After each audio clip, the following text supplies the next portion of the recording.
morning and welcome to this month's Oakcrest Insight.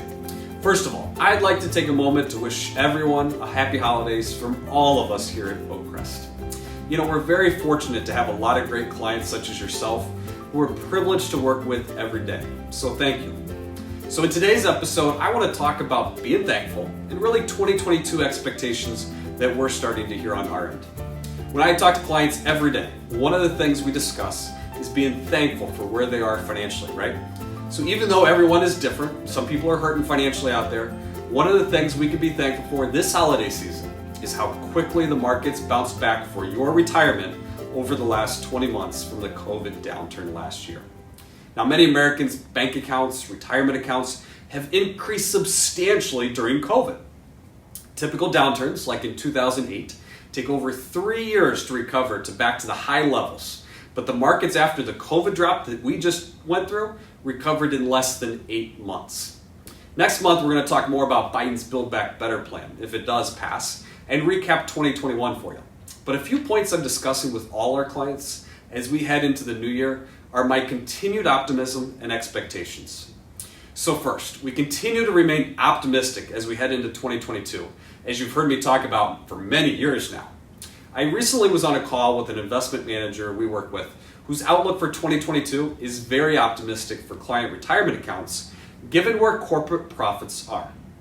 So corporate profits are up over 20% versus a year ago and 22% versus pre-COVID peak at the end of 2019 and record highs. The other number is a forecast for fourth quarter GDC, here to be at 8.6%. which if happens will be the strongest quarterly GDP reading in 38 years. Last quarter, to put this in perspective, was 2.1%. When you turn on the news at night, the main theme is inflation and COVID. But what isn't talked about is our booming economy numbers that are offsetting this high inflation. Now, with this said though, last month we started seeing a changing narrative in the financial markets, which whipsawed investors a little bit, right? Some worried about the new Omicron variant of COVID, but the most important factor affecting the economy right now going into next year is how the Fed is going to react to inflation in 2022. Now, Fed Chairman Powell talked now how inflation is more of transitory inflation, opening up the door to now potential rate hikes in 2022. For the last 6 months, we've been hearing rates not rising until 2023, but now the markets are starting to price in potential short-term rate hikes sooner versus being behind the inflation curve.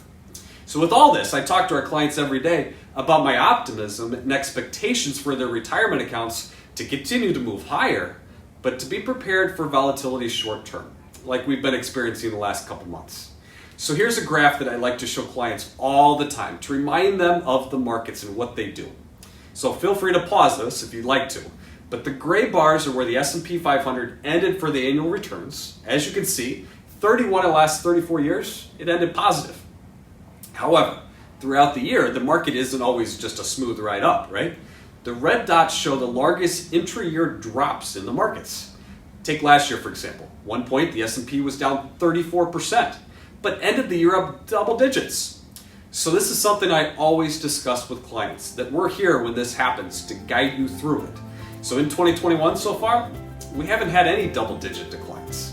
We never try to time the markets. But in summary, we remain optimistic as a whole for 2022, but there may be times in 2022 as inflation and interest rate news cause some months to be a little bit more choppy and not as smooth of a ride as 2021. I hope this was helpful and wish all of you a happy and safe holiday season.